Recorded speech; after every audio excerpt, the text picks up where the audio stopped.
Bienvenue à l'épisode d'aujourd'hui où est-ce que moi et Jen, on était dans l'intimité. Oui, on n'était que nous deux aujourd'hui, donc on vous offre un épisode. Souvent, on a des questions par rapport à nous, notre travail, qu'est-ce qu'on fait, comment on est devenu ce qu'on était. Fait qu'on s'est dit, aujourd'hui, on va prendre le temps d'adresser ces questions-là et de parler de manière générale de la relation d'aide. Donc, c'est ce qu'on a fait. On a parlé de nous. Vous pouvez aller dans le Patreon à la suite pour voir plus de détails sur ce que nous, on aspire à faire et à devenir plus tard. Et sur ce, je vous souhaite un bon épisode. Oui, bonne écoute. Bonne écoute. On parle de charge mentale.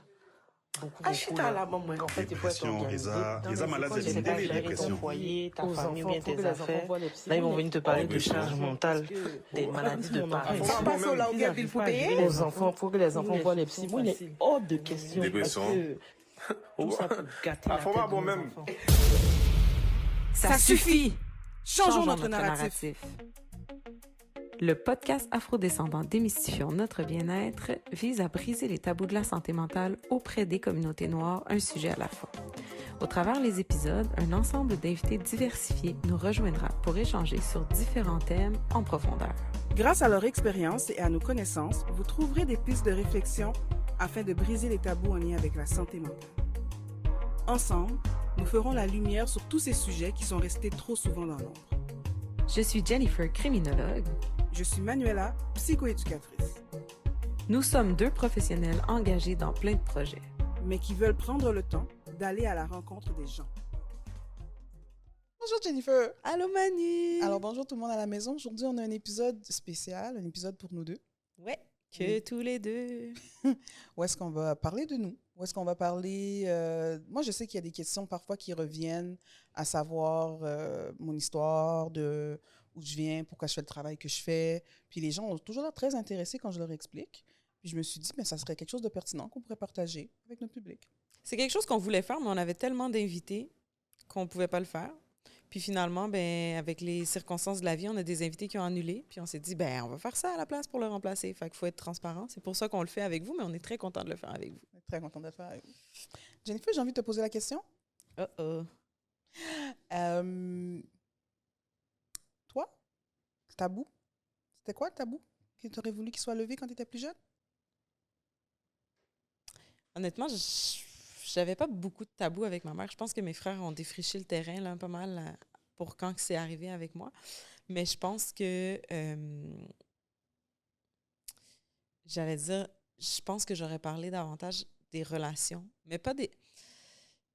Je sais pas comment le dire, je sais pas si c'est les relations, je sais pas si c'est la communication, je sais pas, mais tu sais, moi je trouve que dans la vie, puis c'est une philosophie que j'ai, là, tout se dit, tout s'entend, puis tout se comprend. Tu sais, quand les gens font quelque chose de difficile, ou c'est pas bon, ou whatever, quand tu as un conflit avec quelqu'un, il y a un raisonnement derrière qui fait en sorte que toi, tu es là et que l'autre personne est là. Puis souvent, je me dis, mais c'est con, parce que si vous vous arrêtez puis que vous faites juste parler puis expliquer qu'est-ce qui se passe puis qu'est-ce qui m'a amené à ça, vous allez faire comme, ah, je comprends pourquoi tu as fait ça, et toi, ah, je comprends pourquoi tu as fait ça, puis tout. Tu sais, comme si les gens parlent clairement, moi, je déteste, j'adore écouter des téléséries, mais je déteste écouter des téléséries parce que je trouve que les personnages sont cons. Puis je suis comme, je pense que je l'ai déjà dit ça une fois, mais je suis comme, si tu lui avais dit que tu vivais telle affaire, là, il n'y aurait pas eu de série, là. Comme, pourquoi tu as besoin de ne pas lui dire, puis là, après ça, tu t'enfonces encore plus dans ton mensonge, puis là, ça m'énerve. Fait qu'on dirait que cette partie-là, de savoir davantage, c'est pour ça que je dis, je sais pas si c'est nécessairement les relations ou si c'est, je pense que c'est plus davantage comment on communique dans ces relations-là, mais de se dire, tu sais, par exemple, plutôt que de, j'ai pas d'exemple qui me viennent en tête, mais tu sais, plutôt que de vivre dans un climat, mettons, qui est d'une certaine façon, ben de faire comme, ben tu sais, aujourd'hui, ça a été difficile pour moi, la journée, parce que j'ai vécu telle affaire, avec ou sans les détails. Fait qu'aujourd'hui, tu sais, comme, on va prendre ça, tu sais, de comprendre que c'est normal et qu'on peut faire ça. Des fois, prendre des espèces de temps d'arrêt, puis de dire, là, aujourd'hui, je me sens comme ça, puis ça va se passer comme ça. Moi, c'est quelque chose, maintenant, que j'essaie de faire beaucoup avec mes enfants. T'sais, des fois, je vais pas aller raconter toute ma vie avec mes enfants dans le détail de qu'est-ce que j'ai vécu, de qu'est-ce qui me met de telle façon ou quoi que ce soit. Mais je pense que des fois, juste de dire comme, aujourd'hui, j'ai pas de patience parce que j'ai eu une vraiment, vraiment mauvaise journée, les enfants reviennent de l'école, ben d'emblée, de dire, vous savez, ce soir, maman n'a pas beaucoup de patience parce que j'ai eu une dure journée. Ça met les bases. Fait qu'on dirait que c'est ces bases-là que je me dis, on n'en parle pas, puis on doit faire semblant qu'on est capable de continuer comme si de rien Comme si n'était. de rien Toujours n'était, à la ouais. même énergie, toujours... Fait que bref, je sais pas comment le verbaliser, mais c'est parce qu'il n'y avait pas de tabou sur la sexualité, il n'y avait pas de tabou sur l'argent. J'étais capable d'aller poser des questions quand je voulais. Mais cette partie-là de se permettre d'être vulnérable, se permettre de dire les émotions, je sais pas comment le verbaliser exactement, mais là-dedans. Tu comprends quand je l'ai dit? Vraiment, OK. ouais, ouais, vraiment, vraiment, c'est clair, c'est clair. Bon. Toi? Un tabou que j'aurais voulu qu'il soit levé quand j'étais jeune, c'est parler des relations amoureuses. Comment on choisit quelqu'un? C'est quoi être en amour? C'est quoi Moi, on m'envoyait à l'école. On t'envoie à l'école, moi, je te paye l'école, va à l'école. Comme... On me dit, pense, dis pas, puis après ça, un jour, c'est comme si... Je me rappelle, j'ai déjà présenté un petit chum. Ben, je finis le secondaire, j'avais un copain. Mais on n'a jamais parlé de c'est quoi être en relation, ce qu'on doit s'attendre de l'autre, ce qu'on doit donner. Ce qui est inacceptable, c'est inacceptable. Mais en même temps, c'était zéro discussion. Ça n'a jamais été... Puis je me rappelle encore, moi qui j'ai laissé ou je me suis fait laisser, puis je pleure, puis là, ma mère, elle veut savoir, mais qu'est-ce que t'as? T'es dans tous tes états, puis je suis adolescente, puis dans ma tête, je me dis, tu veux que je t'explique qu'est-ce que j'ai, mais je peux même pas te parler quand ça va bien. Fait quand ça va mal, tu veux juste que j'arrête de pleurer pendant que, tu sais, parce que t'aimes pas ça me voir pas bien, mais tu veux pas savoir ce qui se passe. Puis j'ai gardé cette espèce d'idée-là pendant un temps, puis après, j'ai l'impression que c'est moi, ma curiosité, mon travail qui fait que je me suis intéressée aux relations de couple, comment on crée un couple, moi, en ayant vécu mes expériences, puis en décidant de consulter pour comprendre, mais est-ce que je suis sur un pattern? Est-ce que, comment je choisis? Puis je me rappelle, j'étais à l'université la première fois que je me suis dit, ouais, mais comment on choisit quelqu'un? J'ai l'impression que je suis un peu partout, n'importe où. Je sais pas. Finalement, je sais pas ce que je fais, mais quand ça va pas bien, je suis comme, oh, mais c'est de ma faute, j'ai pas bien choisi, mais je sais pas choisir. Fait que moi, je pense que c'est un tabou que, c'est ça. Au niveau des relations amoureuses, j'aurais aimé ça pouvoir en parler ouvertement, puis poser des questions, mais je sentais que c'était pas... Moi, les relations amoureuses, c'est tellement mon sujet dada, là, dans le sens où c'est vrai qu'est-ce que tu dis, que les gens ne le savent pas, mais en même temps, on est bombardé de partout sur c'est quoi, par exemple, qu'on devrait faire quand on est une femme dans une relation, c'est quoi qu'un homme devrait faire quand il est dans une relation, c'est quoi que la femme s'attend dans la relation, c'est quoi que l'homme s'attend. Tu sais, comme on dirait qu'il y a du contenu partout, tout le temps. Puis... Mais ça, c'est après. Ça, c'est quand non, je sais. Non, je sais. Mais quand t'as 14 ans, là... Oui, mais je te parle de maintenant. On dirait que ça, c'est un sujet inépuisable. Moi, je pourrais parler de ça à longueur de journée parce qu'en même temps, il y a tellement de gens qui vont te dire des affaires, puis il y a tellement de gens qui vont faire ci, puis qui vont faire ça, que tu sais pas comment te positionner. Tu sais, comme, est-ce que si je me positionne par rapport à moi-même, je réponds pas peut-être aux normes de ce que la société impose par rapport à ce sujet-là, par exemple. Ouais. Mais si je vais à l'encontre de ça pour rentrer comme dans le moule, ben j'arriverai pas à être heureuse. Sauf que si je vais pas dans ce sens-là, puis que je fais des choses qui sont un peu différemment, ben ça va être plus difficile de foncer. Fait que tu sais, je me dis, si tout ça c'est compliqué en tant qu'adulte quand tu regardes ça, Ouais.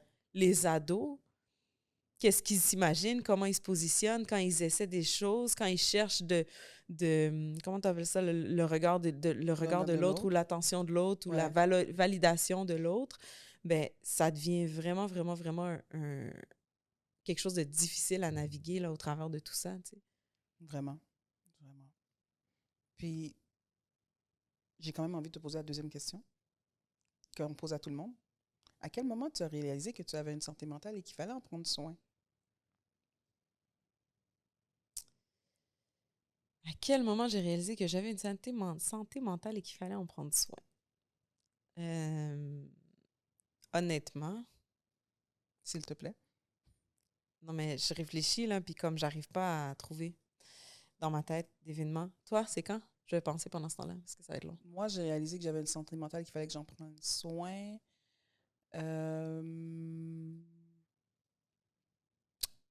Tard. Tard, quand j'ai après avoir lancé ma clinique, ça veut dire après 2018. Parce qu'avant ça, je roulais sur le script. J'avais un script. Mon script, c'était tu vas à l'école, tu trouves un métier, tu fais tu fais toutes les étapes pour être une bonne personne, là, puis réussir dans la vie. Puis j'étais sur l'automatisme. J'étais sur l'automatisme de faire ça. J'allais mal, j'allais bien. Je faisais ce que j'avais à faire.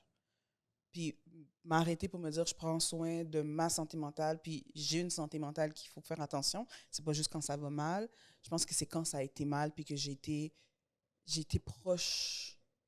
J'ai été proche du burn-out. Il y a du monde qui me dit que c'est peut-être un burn-out fonctionnel, ce qui veut dire que tu es quelqu'un qui est tellement tout le temps en action que toi, tu ne deviens pas inactive quand tu es plus pas bien. Au contraire, je m'accélère quand je vais pas bien. Fait que là, j'ai comme réalisé, attends une minute, là. OK, c'est quelque chose qu'il faut faire comme en continu, tout le temps. Mais moi, j'ai touché à de la santé mentale adulte à Louis-Hippolyte Lafontaine, Institut universitaire en santé mentale de Montréal. Mais pour moi, la santé mentale, c'était la mauvaise définition. C'est la définition d'avoir un problème de maladie mentale. Fait que moi, puis je suis encore très, très, très dans la gratitude je vais vraiment bien de manière générale dans la vie. Je suis très reconnaissante d'avoir de la famille, d'avoir de la santé, ce qui fait que quand je regarde un patient schizophrène avec des symptômes qui ne veulent plus partir, c'est comme si j'ai pas le droit de me plaindre. Je peux pas me plaindre, j'ai tout ce qu'il faut pour être bien, j'ai beaucoup, beaucoup d'énergie dans la vie. Fait que moi, je roule sur plein de projets, plein d'idées, plein de choses, ce qui fait que, est-ce que je prends le temps de m'arrêter, de ralentir, de check-in avec moi-même? C'est quelque chose qui est pas plus ou moins, qui est relativement nouveau là, pour moi. Là. Fait que prendre soin de ma santé mentale, ça fait peut-être 8-9 ans à peu près. Ouais. Mais je pense que j'ai conscience que la santé mentale existe depuis vraiment très, très, très, très, très longtemps. Là, je veux dire, j'allais chercher des livres à la bibliothèque sur les diverses problématiques et sur le bien-être et sur plein d'affaires quand j'étais ado, même avant. Mais à quel moment est-ce que moi, j'ai commencé? Parce que je me suis toujours fait comme des espèces de journées bien-être, là. Tu sais, comme, j'ai toujours fait ça, mais je sais pas à quel point c'était conscient. Tu sais, comme, aujourd'hui, je fais rien, j'écoute la télé, je mange qu'est-ce que j'ai envie. Comme, j'ai commencé à faire ça très tôt, mais je sais pas à quel point c'était vraiment consciemment, je prends soin de ma santé mentale parce que j'ai une santé mentale. J'aurais tendance à dire que dans la dernière année, avec le décès de ma mère et tout, j'ai eu beaucoup de... J'ai dû prendre conscience de beaucoup de choses. J'ai dû faire un travail plus grand sur moi-même puis justement faire plus attention à moi. Mais honnêtement, je suis pas capable de pointer. On dirait que c'est comme trop omniprésent, même si peut-être que je n'étais pas capable de le définir. C'était comme... C'était là. Ouais, genre... Sans la définition ou le mot, mais c'était là. Ouais, mais c'est bizarre parce qu'on dirait que c'est comme pas normal. Il non, devrait avoir un moment où je m'en rends compte. Non, je pense que c'est ça. Moi, je pense que c'est ça qui est sain. Quand c'est là, puis que ça fait partie des choses, c'est là. Ben oui, je l'ai, j'en ai eu. C'est pas... Je pense que les gens qui ont peut-être plus la conscience de ce moment-là, c'est qu'à un moment, ils en avaient juste aucunement conscience. Je pense que dans 10 ans, on demanderait à ma fille depuis quand tu sais que la santé mentale existe, puis elle ne pourra pas mettre le doigt dessus parce que c'est un concept que je lui montre que c'est là. C'est là, il y a des journées où on va moins bien, plus bien, il y a les émotions, il y a tout ça. Fait que je pense que c'est ça qu'on veut ultimement, c'est que les gens soient un peu plus comme toi dans je sais que j'en ai une, là, c'est comme normal. Là. Comme la santé physique, si on pose la même question, je ne peux pas te dire depuis quand je sais que j'ai une santé physique, j'en ai une, comme toujours su. Fait que je pense que c'est bien. Je pense que c'est bien. Qu'est-ce qui t'a amené à aller vers la crimino? Je suis tombée dans la crimino par accident. T'es tombée par accident? Je savais pas que ça existait. OK. Parce que je savais pas que ça existait, mais je suis exactement à la place où je voulais être. Moi, quand j'étais petite, là, je disais à ma mère, je me souviens, là, je disais à ma mère, genre, j'avais comme 3e cycle du primaire, 5-6e année, là. Oh, moi, maman, j'aime ça la délinquance, j'aime ça les délinquants, je vais être avec des délinquants. Puis elle était comme, mais qu'est-ce que tu me racontes? Qu'est-ce que tu me racontes? Puis j'étais comme, quand je vais être grande, je veux travailler avec eux. Ma mère avait dû me signer une autorisation à la bibliothèque pour que je puisse prendre des livres et des documentaires adultes parce que j'allais chercher des livres sur la grossesse à l'adolescence, sur la délinquance. Puis c'était comme dans des sections, à un moment donné, c'est comme, les gens étaient comme, t'es pas autorisé. J'étais comme, s'il te plaît, maman, signe, s'il te plaît. Puis là, elle était comme, oui, mais il y a des affaires qui... J'étais comme, je vais juste lire ça, puis des Dragon Balls. Puis, fait qu'elle avait signé avant, tu sais, puis j'allais lire sur les Planned Parenthood aux États-Unis. Puis, tu sais, je m'enlignais vraiment, là, j'étais comme, soit je vais devenir sage-femme, mais je voulais travailler avec les adolescentes en difficulté qui avaient des grossesses à l'adolescence. Fait que j'étais comme, soit je vais devenir sage-femme ou soit je vais aller en intervention. Puis là, je lisais beaucoup de trucs sur le counseling, tu sais, aux États-Unis et tout. Fait que j'ai décidé finalement de m'enligner vers la psycho quand j'étais au cégep. Puis jamais, en tout cas moi, dans mon école secondaire, c'était pas valorisé les domaines techniques, ces affaires-là. C'était comme pas valorisé du tout. Il y a personne qui m'en a parlé, là. Ou peut-être que c'était parce que mon profil, c'est tellement clair, puis je leur disais tellement je vais être psy, je vais être psy, je vais être psy, qu'il n'y a personne qui m'a jamais proposé rien d'autre. Mais j'étais arrivée au cégep en sciences humaines, profil individu, pour évidemment pouvoir après aller à l'université en psycho. Et j'ai rencontré le cours de politique. Le cours de politique était le cours... En fait, c'est le seul cours de ma vie que je n'ai pas passé. C'était horrible comment c'était plate. J'ai arrêté d'y aller. J'ai jamais fait ça, là. Moi, j'adore aller à l'école, j'adore apprendre. Mais là, j'étais comme, c'est impossible. Puis là, j'ai fait l'examen final. J'ai eu genre 58. Tu sais, il me manquait pas grand point pour passer. Puis j'ai dit, c'est impossible que je refasse ce cours-là. Fait que j'ai pris rendez-vous avec l'orienteur. J'ai dit, moi, je refais pas ce cours-là, mais moi, dans un autre programme, s'il te plaît. Je veux pas le refaire. C'est comme, j'aurais pu tomber sur un autre prof ou dans une autre affaire puis vraiment aimer ça, mais j'étais comme, je le refais pas. Fait que là, elle a regardé mon profil, qu'est-ce que tu veux faire, etc. Moi, j'ai dit, je veux travailler avec les mères en difficulté, là. Puis j'étais au cégep à Maisonneuve. Fait qu'elle m'a dit, ben ici, on a la technique, et la technique en intervention de délinquance, puis ça pourrait être une technique qui est bonne pour toi. J'étais comme, OK, je vais faire ça. Fait que là, j'ai switché, j'ai été dans la technique, j'ai fait ma technique. Puis après ça, ben là, c'est là que j'ai découvert la crimino là, à travers la technique, parce que la technique, c'est le bébé de la crimino. D'ailleurs, maintenant, ils ont changé de nom. C'est technique en intervention criminologique. Mais, fait qu'après ça, ben, je me suis dit, je vais poursuivre mes études en intervention. Déjà, j'ai fait mon stage en centre jeunesse. J'ai commencé à travailler en centre jeunesse avant même d'avoir fini mes études. Puis en foyer de groupe et tout. Fait que j'étais comme, OK, c'est vraiment ça que je veux faire, travailler avec cette clientèle-là. Et donc, je me suis orientée en crimino pour ça. Mais c'est comme... Je sais pas, c'est une mission de vie, ça fait comme trop... mais c'était ma destinée, là. C'était sûr que j'allais travailler d'une manière ou d'une autre avec cette clientèle-là. Fait que, tu sais, quand je m'en vais puis que je parle aux gens puis que je leur dis je suis vraiment passionnée de ça, c'est vrai. Depuis que je suis petite, c'est quelque chose qui me passionne, les différentes problématiques, les relations entre les humains, tu sais... Quand on voit des affaires là, aux nouvelles, là, où est-ce qu'il y a quelque chose de terrible qui s'est passé, il y a quelqu'un qui a tué plein de monde, où il s'est passé telle affaire catastrophique, je me souviens, depuis que je suis petite, là, quand je voyais ça, mon réflexe, c'était de se dire, mais tout le monde pense à la victime, mais qui pense à l'agresseur? Comme, qu'est-ce que lui, il a passé dans sa vie pour s'être rendu à faire cette agression-là? Puis, qu'est-ce que ses parents doivent penser? Puis, qu'est-ce que ses proches doivent vivre aujourd'hui? Puis, tu sais, tout le monde était comme, oh mon Dieu, c'est terrible, la victime, en gros, sur le Journal de Montréal. Puis, moi, j'étais comme, mais pourquoi personne nous parle de leur histoire? Tu sais, petite, j'étais comme, mais pourquoi personne nous parle de leur histoire? Il n'a pas pris un gun pour rien, il n'a pas fait ci pour rien. Fait que ça a toujours fait cette partie-là de moi d'aller voir les gens à qui on demande moins, les gens qui ont moins la chance d'avoir une parole, puis de leur donner une voix. C'est toujours quelque chose qui a fait partie de ce que je voulais faire. C'est super intéressant. Et tu penses que ça vient juste d'un intérêt comme ça? Il n'y a rien qui laisse présager dans ta jeunesse. Il n'y a personne autour de toi qui avait un métier. Tu étais juste curieuse de ça. Non. Il y a mon frère. Et mon frère, il a eu des difficultés dans sa vie. OK. Puis j'ai vu peut-être l'impact que ça a eu sur ma mère, les diverses difficultés que lui a eues. Fait que c'est... Des fois, quand je me dis, ben, tu sais, d'où ça vient, tu sais, mes frères puis moi, on a une grande différence d'âge, là. Je suis la plus jeune, puis il y a vraiment une grande différence d'âge entre mes frères puis moi. Fait que j'étais petite. Fait que je me dis peut-être que en voyant ça, petite, ça a fait en sorte que, tu sais, je me suis dit, ah, ça a l'air le fun, ça, ce travail-là, ou que j'ai vu l'impact que ça a eu sur ma mère, puis j'ai dit, moi, je vais être une personne qui va aider les gens dans ce contexte-là. Peut-être que c'est ça. Mais honnêtement, j'en ai... C'est bon. C'est bon. Toi, Manu, comment t'es devenue psychoéducatrice? Ben, moi aussi, je savais pas que ça existait.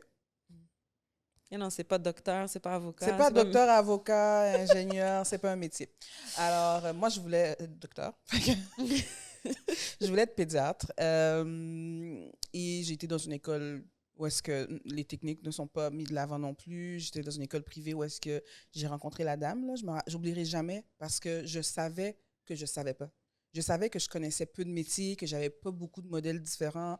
Ma mère est infirmière, puis un jour, comme ça, elle m'a dit « Toi, tu vas faire plus que moi. » Fait que moi, j'ai comme gardé ma mère est infirmière, je peux pas être infirmière. Il faut que je sois something better or bigger or I don't know. Parce que c'est très bien d'être infirmière, là. J'ai été en sciences humaines nature, en sciences nature au cégep. Fait que ça veut dire que tu as fait tous tes cours au secondaire, chimie, physique, maths. Moi, c'était juste logique. Puis j'avais une facilité à l'école. Fait que j'étais dans une école privée où est-ce que il y avait ce choix-là qui était comme le choix presque régulier, là, 5,36, 4,36, tout. Puis c'était quand même assez facile. Pour moi, l'école, là, vraiment, je pouvais dormir et voilà, j'avais quand même des bonnes notes. Nous, on avait le choix. Puis moi, je savais que je voulais faire quelque chose d'humain. J'ai fait mes 4,36, mes maths fortes quand même. Mais chimie, physique, machin chouette, là, on avait le choix entre ça puis profil économie sociale. Pas économie sociale, mais on avait des cours d'économie et machin chouette. Puis j'étais comme, OK, je vais aller faire ça. Non, moi, j'ai fait, puis moi, j'étais partie, là. Je m'en allais faire un doctorat, puis après ça, j'allais me spécialiser en pédiatrie. C'était go, là. Et quand je suis arrivée au cégep, là, j'ai rencontré calcul. J'ai jamais réussi. J'ai jamais coulé un cours de ma vie. Alors, c'était la première fois que j'échouais quelque chose. Je comprenais pas que je comprenais pas. Ça m'avait tellement frappé, ça m'avait tellement fait... Moi, je n'étais aucunement habituée à « il faut faire des efforts pour réussir ». J'étais comme « mais comment je comprends pas? J'écoute, j'essaye, c'est supposé marcher. » Et la facilité a comme un peu disparu aussi. Chimie aussi. Physique, ça allait, mais chimie aussi, là, c'était comme, c'était un autre niveau de chimie. Puis là, à un moment donné, je me suis rendu compte que, peut-être que c'est pas ça qu'il faut que tu fasses. Si ça te fait aussi mal d'échouer, j'aurais pu réessayer, mais après ça, je me suis redirigée en sciences humaines individus, en me disant, moi, je vais travailler avec les gens. C'est ça qui était important pour moi à ce moment-là, c'est je vais travailler avec les gens. Et je ne serai pas docteur, mais je vais travailler avec les gens. Fait qu'on va aller dans le profil individu, puis une journée de porte ouverte à l'Université de Montréal. J'étais avec mon amie, puis elle a lu le pamphlet. Puis elle a dit, c'est toi. Puis j'étais comme, comment c'est moi? Comment tu prends un pamphlet, puis tu le lis, puis tu dis... Puis là, j'ai dit, c'est vrai, c'est moi. Puis là, c'était différentes clientèles, aider des gens, aider l'environnement. Fait que pour moi, j'ai toujours été intéressée par le fait que une personne est dans un monde. Fait qu'il faut comprendre le monde, il faut comprendre cette personne-là, puis il faut comprendre l'interaction entre les deux. Puis la psychoéducation, c'est beaucoup ça. C'est l'interaction entre l'individu puis son environnement. Puis j'étais comme, c'est juste une maîtrise finalement. C'est bon. Et cette journée-là, j'ai pris ma décision. Je l'ai maintenue. J'ai roulé là-dessus. J'ai été super heureuse en stage. J'étais super heureuse d'avoir essayé différentes choses parce que je voulais, encore une fois, aller avec les enfants. Mais c'est là que j'ai rencontré la santé mentale adulte. Premier stage de bac. Moi, je pensais aller dans une école. Puis on me place avec 8 schizophrènes et un trouble de personnalité dans une ressource. Et j'étais comme, pleine de préjugés, là. Ils sont parmi nous. Ils habitent là, dans un duplex sur la rue que je passe tout le temps. Puis là, j'ai comme réalisé qu'il y avait une partie de la société qui était marginalisée, mais qui était aussi... Il y a plein de choses que je ne connaissais pas. Puis ça m'a tellement intéressée, je suis restée aussi à la maîtrise. J'ai été travailler avec les enfants après, en stage. Je me suis rendu compte que j'étais beaucoup trop attachée. Je voulais les sauver. Alors, j'ai fait un bout sur la santé mentale adulte, mais j'ai commencé mon cégep. Pour moi, qu'est-ce que c'est une psychoéducatrice? Je sais pas, une psychologue de l'éducation physique. J'ai aucune idée quoi répondre. J'avais aucune référence. Je n'en avais jamais eu dans une école. La majorité des gens, quand je leur parlais du métier, ils étaient comme « fait que tu vas être psychologue pour enfants. » Puis j'étais comme « Ouais, non. » J'avais de la difficulté au début à l'expliquer, mais plus que j'en apprenais, plus que je me rendais compte qu'en effet, moi, je suis capable de dire c'est une vocation. Moi, c'est une vocation. Mais je pense que ma vocation, c'est vraiment d'aider les gens à aller à un autre niveau.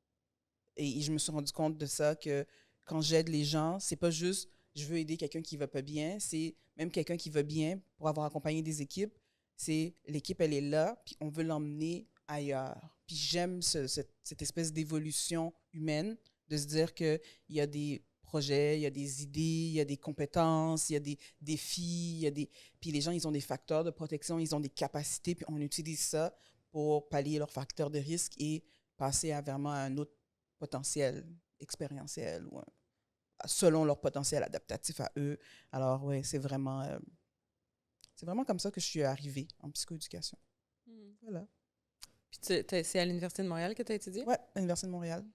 Je fais bac et maîtrise et je retourne maintenant à l'université pour aider ceux qui terminent, ce qui est un nouveau défi, mais qui me fait encore plus aimer la profession. Parce que rencontrer des stagiaires qui sont dans leur processus à la maîtrise, en train de se définir comme personne, en train de comprendre c'est quoi leur capacité, en train de réaliser que, OK, il faut que je travaille avec, par exemple, une école et l'enfant dans cette école-là, mais il faut que je comprenne l'enfant, il faut que je comprenne le système, il faut que je fasse le pont entre les deux, il faut que je travaille sur moi. Je trouve que c'est très, très enrichissant. Corriger les examens et les travaux, c'est quelque chose d'autre, mais T'as pas d'auxiliaire? non, on n'a pas d'auxiliaire quand on est superviseur de De stage. stage? Ouais, on supervise. Tout. Ouais, mais il faut que tu saches qu'est-ce qui se passe dans le stage. Faut que tu saches ce qui se passe dans le stage pour pouvoir. C'est ça, c'est pas des examens écrits, c'est beaucoup plus des travaux. Mais voilà, c'est une très, très belle profession. À tous ceux qui se posent la question, est-ce que je peux être autre chose qu'un docteur, ingénieur ou avocat? Voilà. Choix de carrière 101 ici. Ouais.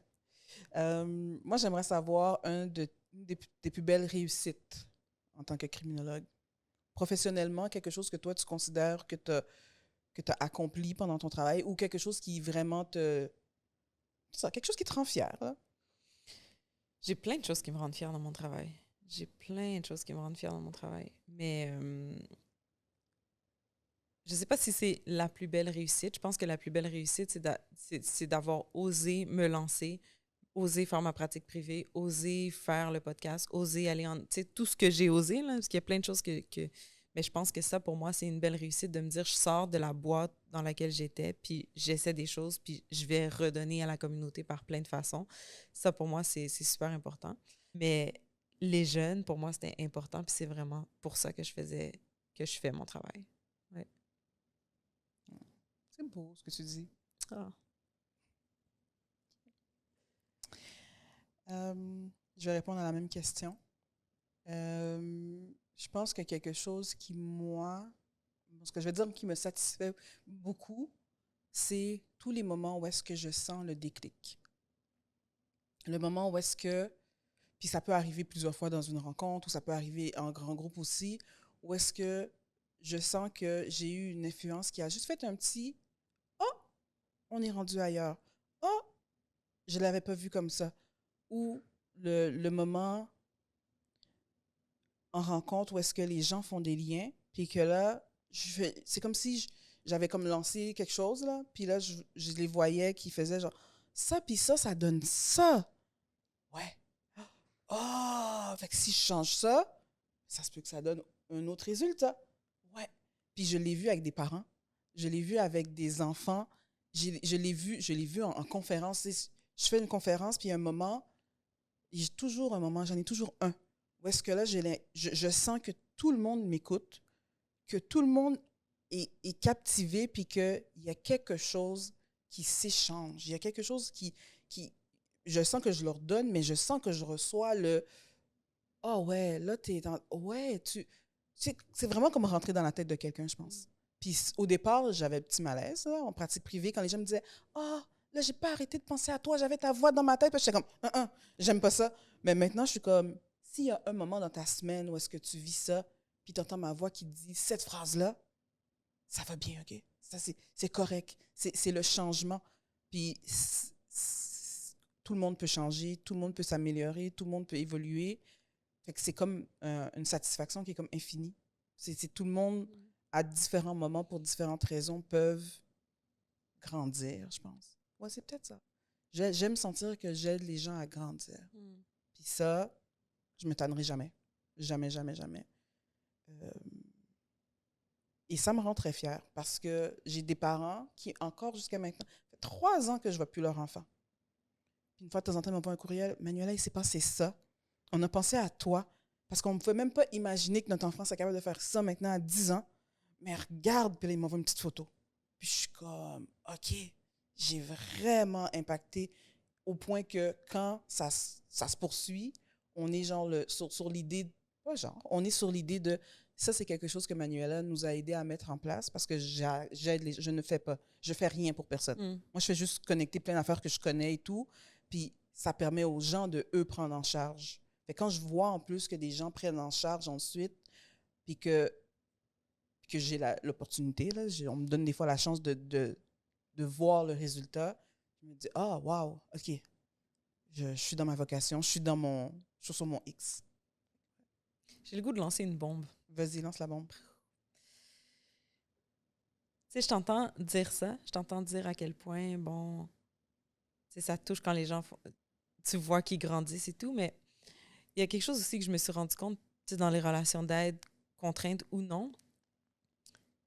Puis c'est que dans le fond, à quelque part, ça va sonner vraiment, vraiment harsh, là, mais à quelque part, le travail qu'on fait, c'est comme si c'est un travail inutile dans le sens où on fait rien. Dans le sens où la personne qui est vraiment motivée à changer va changer. Ouais. Tu sais, parce que souvent, c'est puis ça me fait penser à ça, quand tu as dit ça, ça m'a fait penser à ça, mais souvent, on dit genre, tu vas aller voir telle personne va t'aider. Mais si toi, tu n'es pas prêt à changer, il n'y a rien qui va se passer. Ouais. On le sait, right? Ouais. Fait que ça veut dire que si toi, tu es prêt à changer, que tu ailles voir Manuela, Jennifer, Gérard, le voisin d'à côté, tu vas trouver les moyens et les ressources par toi-même. Ouais. Puis tu sais, c'est souvent ce que j'ai comme avec les jeunes ou avec les gens que je rencontre, puis tu sais, qui sont comme, ouais, tu fais un travail fantastique, mais dans les faits, est-ce que je fais un travail si fantastique que ça? Je fais rien, comme... Je suis juste un moyen. Puis je suis un moyen qui...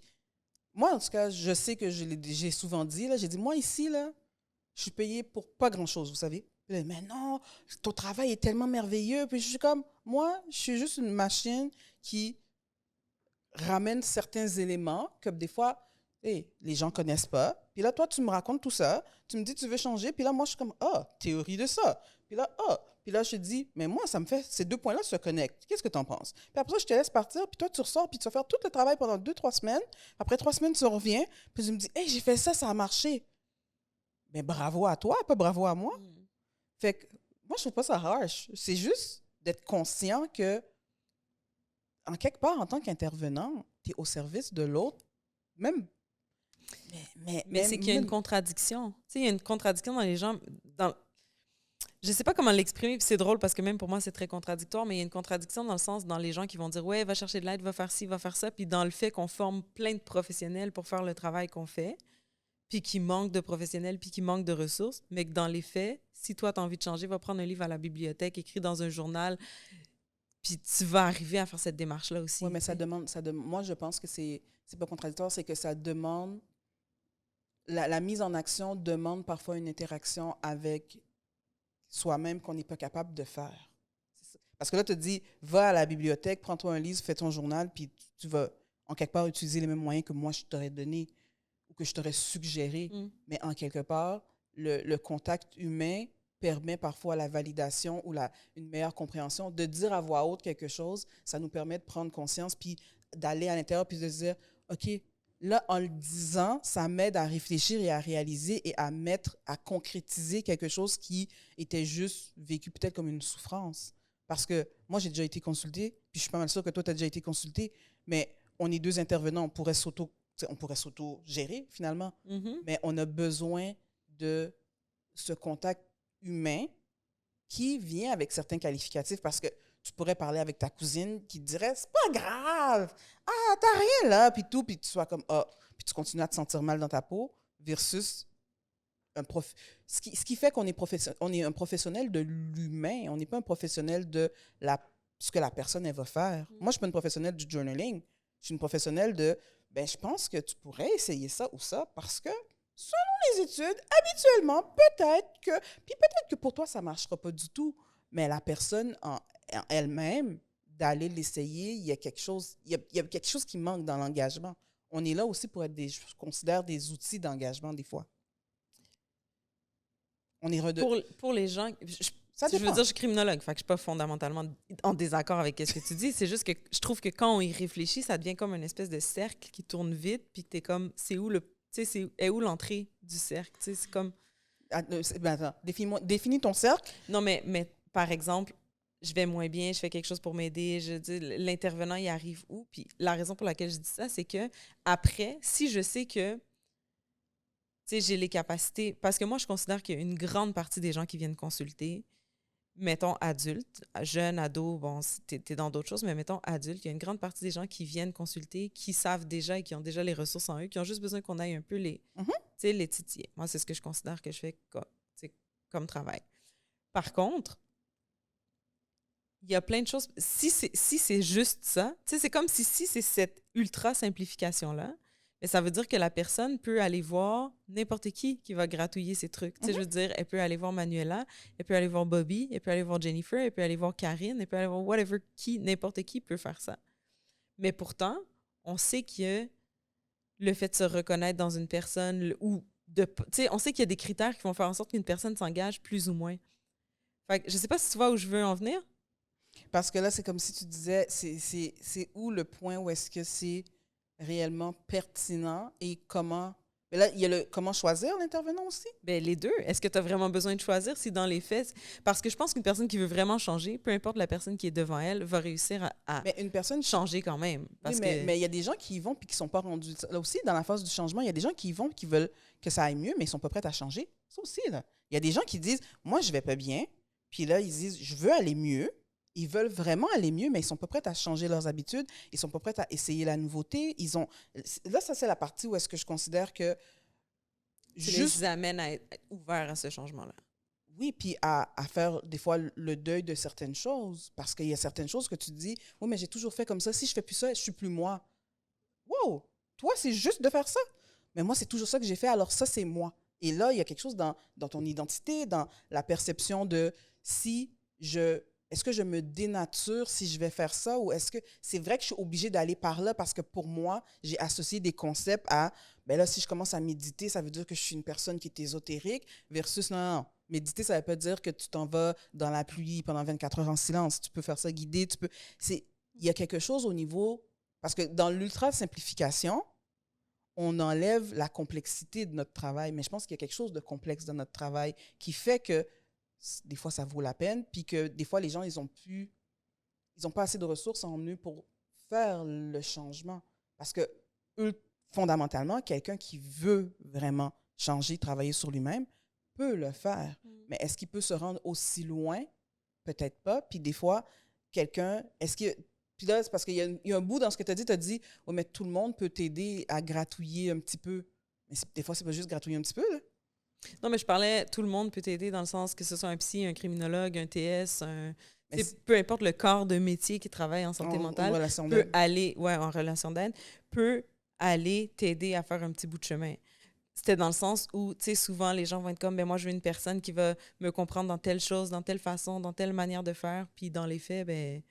La personne, elle veut suffisamment de confort pour s'engager, pour se laisser aller dans ce processus-là. Mais l'inconfort en relation d'aide, des fois, c'est des inconforts qui sont rarement volontaires, là, dans le sens de, j'ai rencontré une intervenante, il fallait que j'y explique pourquoi j'habite avec ma grand-mère et ma mère, puis qu'il me dit, ouais, mais c'est pas ton problème. Puis là, la personne est comme, mais moi, je suis même pas venue pour ce problème. C'est même pas un problème. C'est même pas ça la discussion.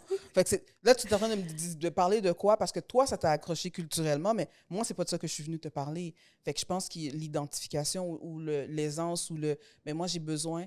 Ce que la personne a dit, c'est que moi, j'ai besoin de confort pour aller dans la vulnérabilité. Mais est-ce que tu penses que si on outille mieux les enfants, justement, dès un jeune âge, en grandissant, à être à l'écoute de ces sentiments-là, de ces émotions-là, de se mettre en action, de, tu sais, tout ça, ça va faire en sorte que le besoin va être moins grand de consulter des gens en relation d'aide? Moi, je pense que oui. Oui, c'est ça. Hein? Moi, je pense que oui. C'est pour ça que je fais des programmes qui sont dès la 6e année pour le stress et l'anxiété. Et c'est pour ça aussi que... parce qu'il y a des gens qui disent « Ah, mais la société ne fonctionnerait pas si on n'avait pas autant de professionnels. » Mais il y a des endroits, il y a des communautés où est-ce qu'il n'y a pas autant de professionnels, où il y a eu un temps où est-ce qu'il y avait moins de professionnels et il y avait quelque chose qui fonctionnait très bien, mais ça fonctionnait, je pense que ça fonctionnait selon les mêmes principes, mais habités par d'autres personnes ou par juste le fait d'être plus en communauté. Là. Il y avait c'est ça que j'allais dire. Moi, je pense que la première chose, c'est le contact humain. C'est le contact La première humain. chose dont les gens ont besoin, c'est le contact humain. Puis je pense que si on a besoin de former autant de professionnels de la relation d'aide, c'est parce que les gens sont de plus en plus isolés. Oui. Puis c'est comme ça, ils vont venir nous voir pour travailler certaines choses et tout, mais dans le fond, on devient leur contact humain. On devient leur contact humain. Puis il y a quelque chose aussi dans la sagesse. C'est comme si on nous apprenait à devenir plus émotionnellement intelligents, ce qu'on aurait appelé dans une autre époque de la sagesse. Puis les sages, dans d'autres époques ou dans d'autres cultures ou dans d'autres communautés, ce sont les gens qui partagent l'espèce d'idée de « voici comment bien vivre ». Bien vivre, c'est faire attention à des choses de base, mais à des choses qui sont ultimement très importantes pour tous les êtres humains. Fait que si on avait plus cette transmission intergénérationnelle-là dans le bien-vivre, dans le... Tu sais, il y a des gens qui disent, nous, on a un ancien du village ou quoi que ce soit, mais il y a des gens qui s'y référaient puis qui seraient apaisés parce que notre société, on va se le dire, les gens sont stressés, ils sont anxieux, ils sont en détresse. Mais le contraire de ça, c'est d'être apaisé, c'est d'être serein, c'est d'être dans l'acceptation que la vie, elle n'est pas parfaite, mais ça va même quand ça ne va pas. Puis je pense que ça, c'est quelque chose qui, malheureusement, plus qu'on va vers l'individualité et l'isolement, plus qu'on va avoir une société qui va mal, plus qu'on va vouloir avoir des intervenants formés. Mais la formation de la vie, parce qu'un bon ami, une bonne cousine, une bonne tante, une bonne grand-maman, oui, peut faire la même job que nous. Puis ça, j'ai aucun mal à le dire, puis je dénigre pas aucune profession et j'enlève rien dans le travail, parce qu'on le fait, ce travail-là de relations d'aide et de professionnels de la santé, mais j'aimerais redonner à un peu tout le monde la capacité d'aider un autre.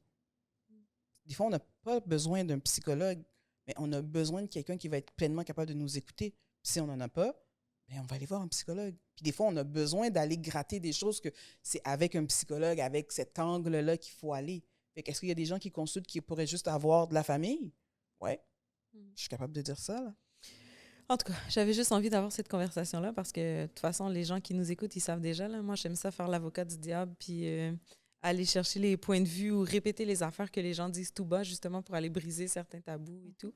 Puis à chaque fois, ça te fait paraître vraiment super, super, super intelligente quand tu parles parce que tu réponds toujours très bien. Non, mais c'est...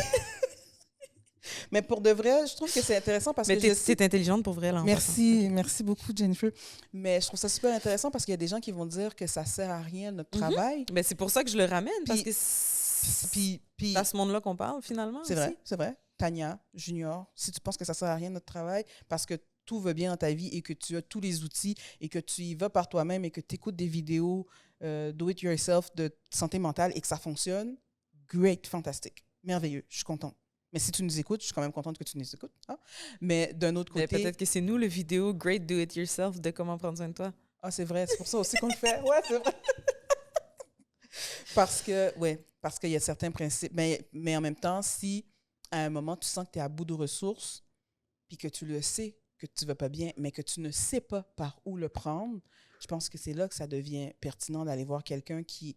C'est ça son travail. Puis j'ai fait cet exemple-là la semaine passée avec un jeune qui partageait son mal-être avec son ami. Puis je suis comme, mais cette personne-là, elle n'est pas équipée pour recevoir tout ça. Mais moi, c'est ma job.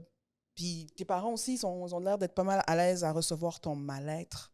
Les gens sont malaisés du malaise des autres. C'est comme normal. Fait que là, si moi, quand je vais pas bien, je ne veux pas déranger parce qu'en effet, quand j'essaye de partager, les autres personnes ne sont pas capables de le recevoir. Puis là, j'avais donné l'exemple avec des punaises qu'on accroche sur un tableau blanc. J'ai dit aux jeunes, tiens, es-tu capable de le tenir sans te faire mal? Puis là, il était comme, ah, je ne vais pas le tenir là si je me pique, puis tout. J'ai dit, mais je te dis, tiens-le comme il faut. Il me dit, OK. Là, j'ai dit, OK, là, tu peux me le lancer dans mes mains. Puis il dit, mais non, je vais te faire mal. J'ai dit, non, je vais l'attraper, je ne vais pas me faire mal. Vas-y. Il a hésité, là. Il a tellement hésité pour me le lancer parce qu'il ne voulait pas me faire mal. J'ai dit, mais c'est ça qui se passe quand je veux savoir comment tu vas, puis tu ne veux pas me le dire, puis que finalement, on prend plein de détours. Mais moi, je suis capable d'en recevoir plein de punaises. Puis là, il me l'a lancé. Je l'ai attrapé. Puis là, j'ai dit, prends le pot, puis verse. Il a dit, non, c'est sûr, je vais te faire mal.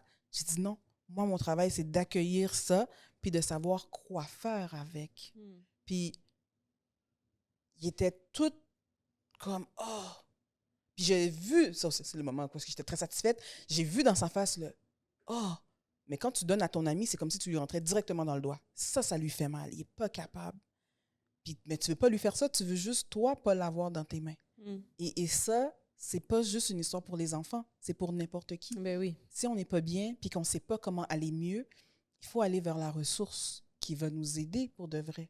Puis si cette ressource-là, pour nous, des fois, il y a des gens qui ont beaucoup de barrières, là. Non, cette personne-là ne sera pas capable, etc. Ben là, comme je pense que c'est plus ça. C'est nous-mêmes qui se mettons les barrières de non, telle personne ne pourra pas m'aider, non, si, non, ça. Comment cette personne peut... Puis là, on veut savoir comment la personne va nous aider parce que si je ne suis pas capable d'expliquer comment la personne va m'aider, ben je ne pense pas qu'elle va m'aider. Mais tu n'es pas capable de t'aider tout seul. Des fois, les gens sont comme, ouais, mais qu'est-ce qu'elle va faire qui va m'aider? Je dis, mais je ne peux pas t'expliquer son travail, c'est son travail. Comme, c'est pas le mien. Moi, j'ai déjà référé des gens en psychologie. J'ai dit, là, on touche la limite de ce que moi, je suis capable. oh non, mais moi, je continue avec toi. Ouais, mais là, on est rendu au bout. Est-ce que moi, j'ai fait tous les points qu'on voulait.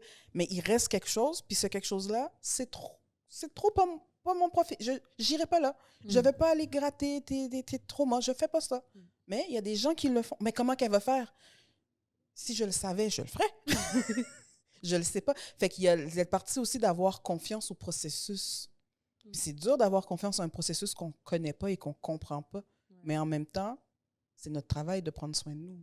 Fait que c'est là des fois qu'il faut essayer des choses. Puis des fois, la première personne n'est pas nécessairement le meilleur fit, mais faut au moins essayer. Il faut se donner la chance d'essayer. Donc, les gens à la maison, en conclusion, essayez des choses quand c'est le temps d'essayer des choses pour aller mieux. Allez voir différents professionnels, allez prendre un livre à la bibliothèque si c'est ça qu'il faut, mais d'une manière ou d'une autre, il y a plein de professionnels de la relation d'aide qui sont là et disponibles pour vous écouter. C'est vraiment super important. Fait que merci de nous avoir écoutés pendant cet épisode un peu différent. Oui, tout à fait. On se rejoint sur Patreon. Est-ce qu'on va répondre à des questions sur nous encore, hein, pour les gens qui veulent nous connaître? Je me souviens plus c'est quoi les questions, mais on a des questions pour nous-mêmes. Oui, mais il y a aussi... oui, tout à fait. On va y aller là. Mais si vous ne l'avez pas encore fait, il faut nous suivre sur toutes nos plateformes. C'est ça que j'allais dire. Ça t'allait dire? Vas-y. Afrodescendant, le podcast, Instagram, YouTube, TikTok. Suivez-nous partout. Allez nous voir sur Patreon. Allez devenir membre pour savoir plus de choses, pour entendre plus d'exclusivité. Et partagez. Partagez. Bye.